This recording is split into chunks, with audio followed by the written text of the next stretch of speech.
Hello and welcome back to my channel. My name is Erica. I'm the author of the blog The Simple Home Place, and today we are going to be preserving up some pumpkin in the form of pumpkin puree and roasted pumpkin seeds.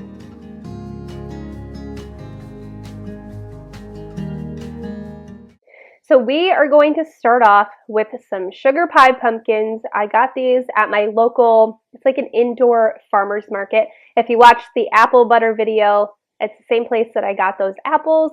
And what I'm going to do is take a little cut off the back so that I can lay it on its side flat and I'm not worried about it going anywhere. And we are going to go ahead and cut it in half. Now, like I said, I'm using sugar pie pumpkins. I feel like those are pretty readily available pretty much everywhere you go. There are other pumpkins that are really great for purees, and do a little bit of research. I actually have a blog post that goes along with this, so I can link that down below where I go and talk a little bit about that. But basically, you want to look for a pumpkin that has a lower water content, and that's going to give you a really nice pumpkin puree for baking. But if you don't want to think too hard about it, then just go ahead and get some sugar pie pumpkins. I cut off the stem and then I'm going to scrape out all the guts and the seeds. I'm using an ice cream scooper because I thought that would be a little bit easier. And I was right. It worked a lot better than a spoon. It was a little bit easier on my hands. So as you can see, I'm just putting those all in a bowl and we're going to take care of those here in a little bit. But I'm actually going to process 2 of these pumpkins, and all I'm doing after I've scooped everything out is we're going to lay them on a lined baking sheet with the flesh down, and then the orange part is facing up, and I'm just adding a little bit of coconut oil. This step is not totally necessary, but it's going to help give it a little bit of a nice roast. Get those all coated, and then we're going to go ahead and put them into the oven. I am going to bake these at 400 degrees for about 35 to 40 minutes or until they are fork tender. So we're going to go ahead and get those in the oven, and then we are going to work on these pumpkin seeds.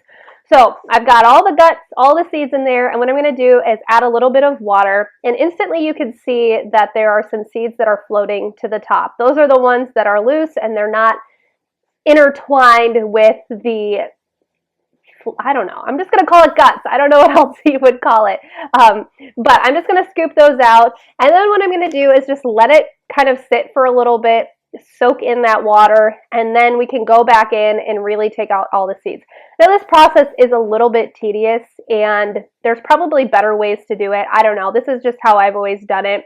I'm going to start with the spoon and then I'm going to get in there with my hands and really go through all of those bits and pull out the seeds and get as many as I possibly can. You are going to have some casualties in this process. You're not going to be able to get all of them, but that's okay.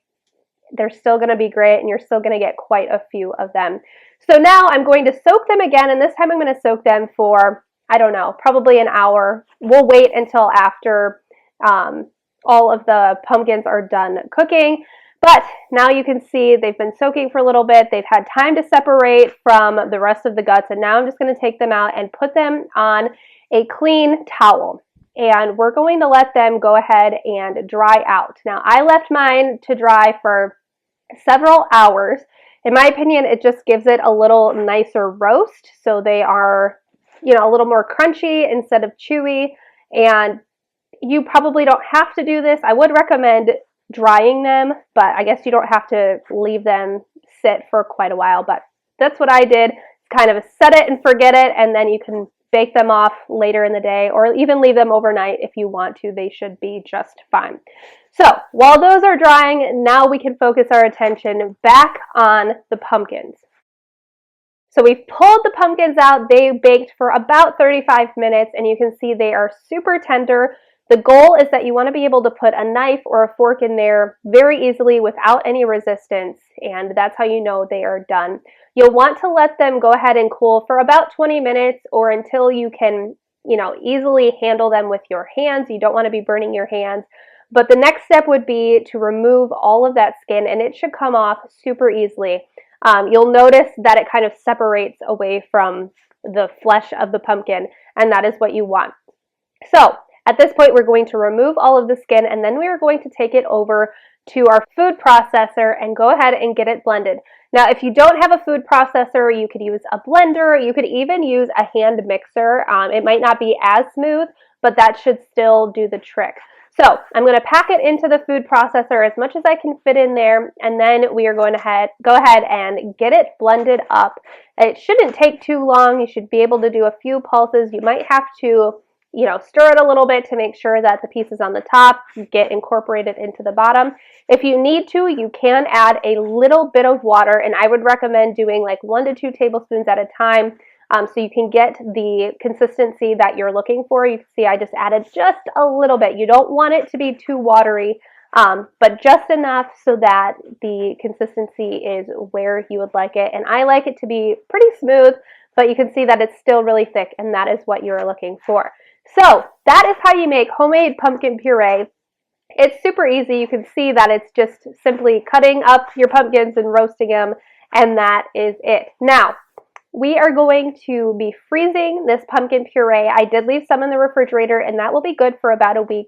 But if you want to keep this for a long period of time, you're probably going to want to freeze it, and that's what I'm doing. So I have these quart-size baggies, and I am just adding 1 cup per bag. Now, most pumpkin recipes, you're only going to need a cup.